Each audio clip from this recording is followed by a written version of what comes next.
Well, I'm at the Avon reservoir car park and I'm just waiting for my friends to turn up. They're travelling down from the London area, so they've got traffic and probably weather conditions to contend with. But I've had a shout out that they're pretty much near me, so it's just a question of waiting out and then we'll formulate a plan and get up on the moors. But realistically, we don't have a plan, we're just going to play it by ear. So I'm just going to sit back and just enjoy the tranquil atmosphere here before they turn up.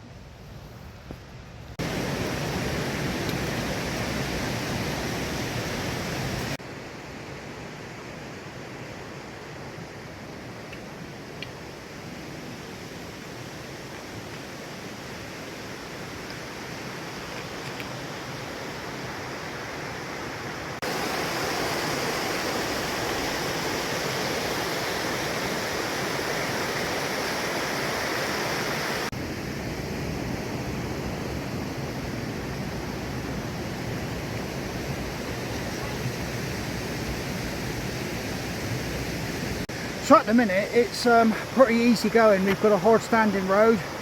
We're walking beside a really nice river there, quite atmospheric, and it almost feels like a botanical garden with all different species of plants. We've also got what looks like ruins, or kind of like leftovers from possibly mining, I'm not quite sure. But I'm really enjoying this, and it's different from what I'm usually used to.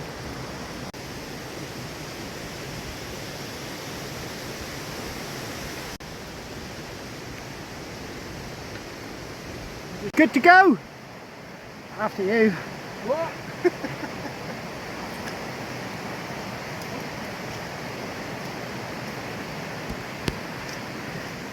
Oh, I'm following behind.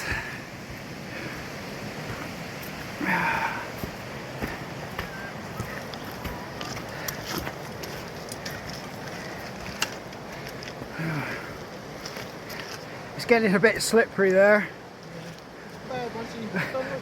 Don't put your hand on the gorse bush.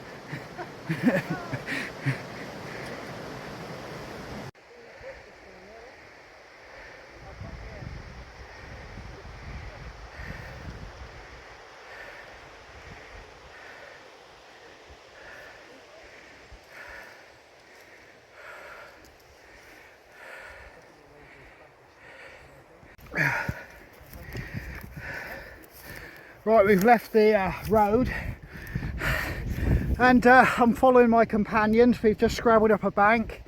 Now we're heading up onto the moors. I've got all my faith placed in them, so I'll see where this actually takes me.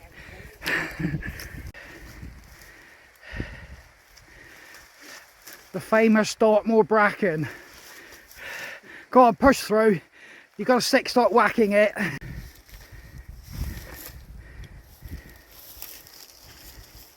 Right, the views are opening up, but we're starting to hit the wind, and I've got a little bit of a sweat on. It's either I'm a little bit unfit or I've packed too much, but we'll work that out later on. So due to the time constraints and fading light, we hit Black Tor and we were looking to find a pitch, and we were very conscious of the wind conditions. It was probably not going to favour us going into a more suitable area, so we had to deal with what we had. So we all agreed this was going to be the spot for tonight, and we made it happen and got all our kit ready, sorted and made camp.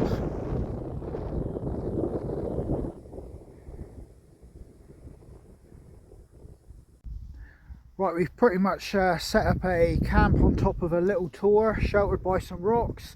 We've got a brilliant sunset going down over the ridge line over there, and I'll quickly let you have a quick little look.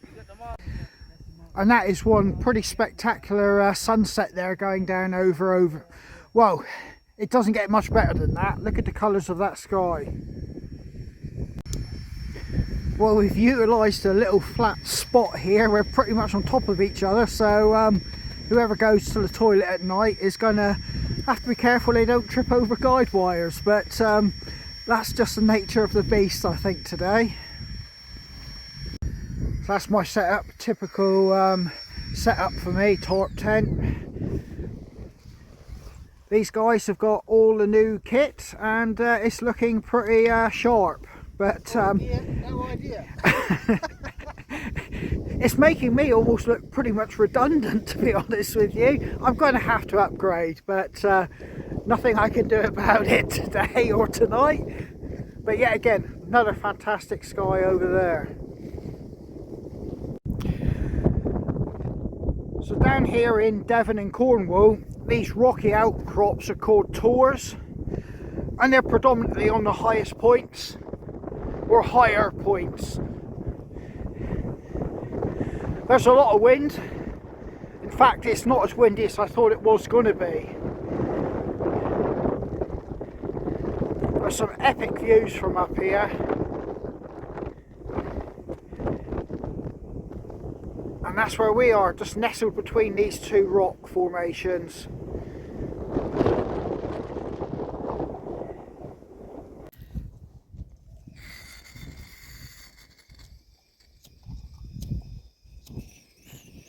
Whoa. Oh, bloody hell. He's doing a fade there. Fade set somebody's eyebrows are like that. That's on your finger with. I'm having a burn off there.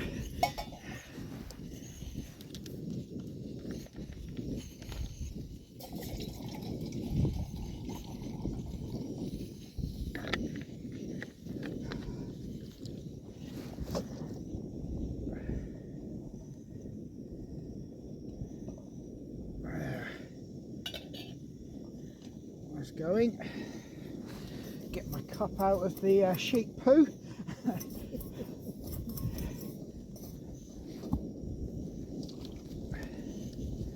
Right.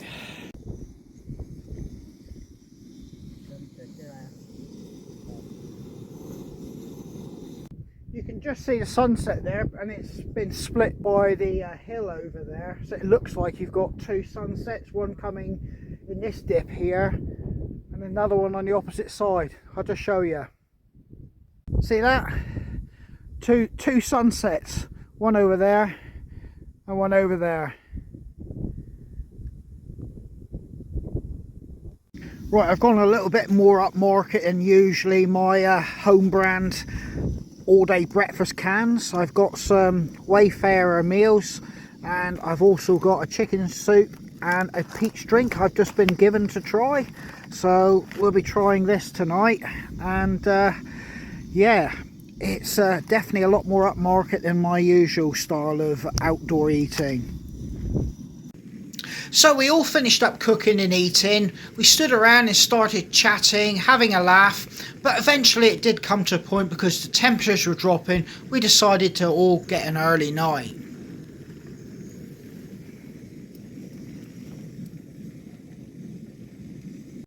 Well, I'm an early riser, and on top of that, I did need a cup of coffee. So I got up and started to make my day happen.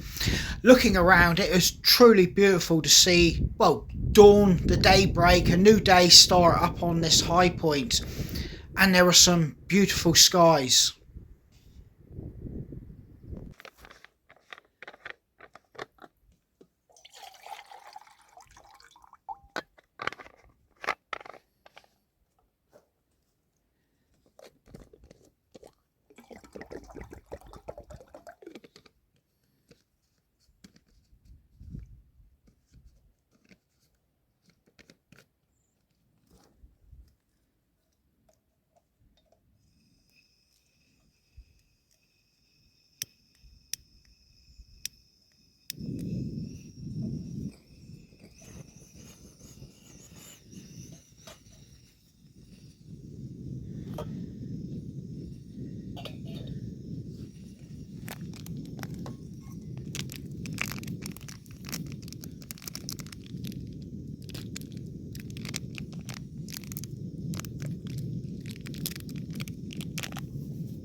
So while everybody was having coffee and getting breakfast sorted, we kind of sort of formulated our next plan, or a real loose direction we were going to head off into in any case.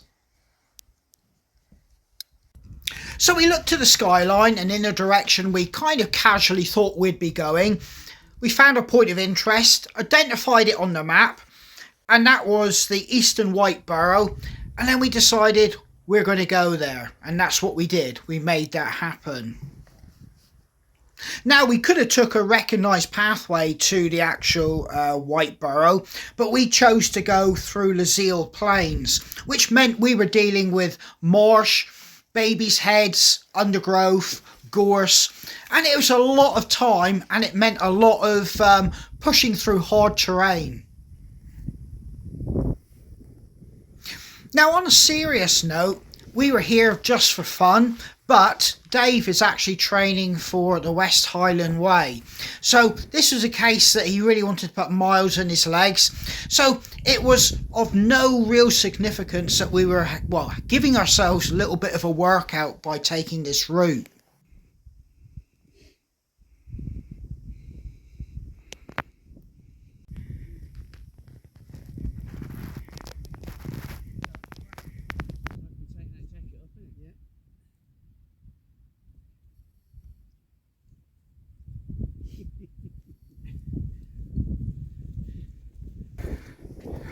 So the map says it's 474 metres for the Eastern White Barrows, with this rock formation on top. It's obviously man-made, but yet again we picked up the wind because we were at a bit of an elevation. We decided to take a few moments, have a rest, and that's when things got really interesting, because we started actually heading down over this hill towards Bishop's Meadow. And that was where we hit some serious marshy terrain. So the terrain got more serious than we actually anticipated, with deep gullies, reed banks, babies' heads. It really was ankle snapping, and on several occasions we all took a tumble.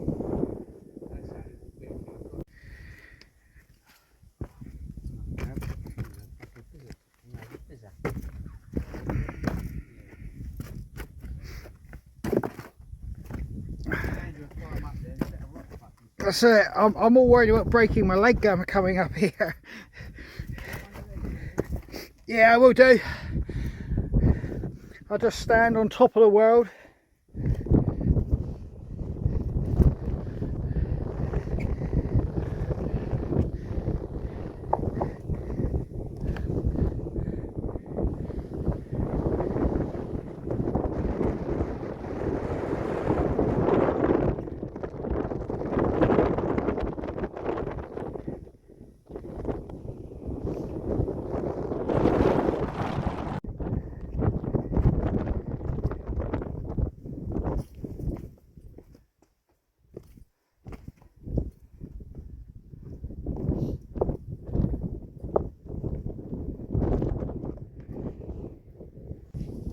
So we could clearly see a trackway which links up, and we believe it's the Abbot's Way. Now that runs along the top side of the reservoir and would take us back into a loop back down to almost a starting point from where we started from. But it involved doing this river crossing, and let's just put it this way, we all ended up with wet feet. And we did know there was a bridge further upstream, but we did not want to burn more time. We'd committed ourselves to going down over this side of the hill, and as you can see, it just goes on for miles and miles, and you did not want to turn around and try to come back up. And I hope you can appreciate, looking at that terrain, how hard it is to push through it. You can see how pitted and indented it is. And like I said, a lot of it is almost bum deep. So when we reached the river, we made a valiant attempt to find the best crossing point, which was going to be the safest and also the driest. But in the end, we all made an executive decision, and we just committed to go at the best point we could find. Wet feet, wet trousers and socks, but it was a lesser of two evils, either walking back up this hill or keeping going till we got to the bridge. So it kind of was a necessity for us. So on crossing the river, we settled down, had some food, got a brew on, felt a lot better. The sun came out and we continued along the Abbott's Way track. I, on the other hand, knew that my day was coming to an end and I had to get home.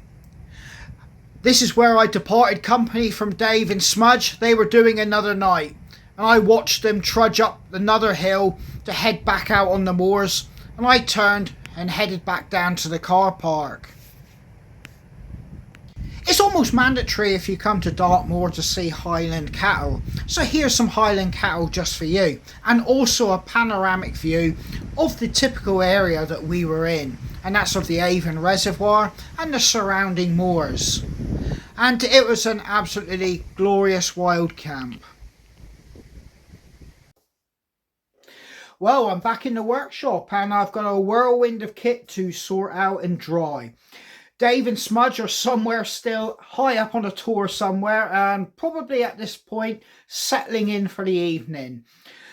That was a fantastic wild camp, and it was made all the more just simply by the fact it was good company, good banter, laughs all the way round. And it has to be said, even though it wasn't extreme conditions, the conditions were at times quite hard going. It was windy, we did have rain, and we did not stay to singular tracks or paths.